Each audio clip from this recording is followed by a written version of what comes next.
செடிக்கு தண்ணி விட போகிறேன். பைப்பெல்லாம் தூக்கி அந்த லாங்குக்கு கொண்டு போய் போட்டு செட் பண்ணி தண்ணி விடணும். அவ்வளோ பைப்பையும் தூக்கி அங்கே கொண்டு போடணும். கொஞ்சம் கொஞ்சம் பைப்பை அப்படியே அங்கே அவ்வளோத்தையும் எங்கே தூக்கிட்டு வரணும். தூக்கிட்டு வந்து செட் பண்ணணும்.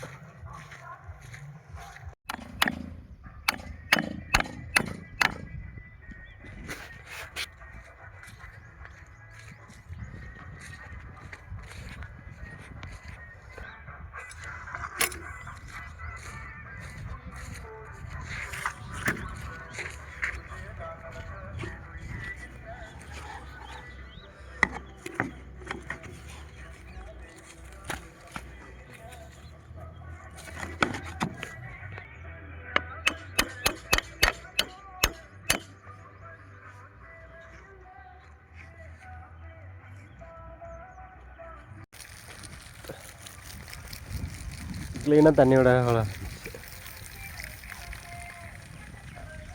அவ்வளோதான்.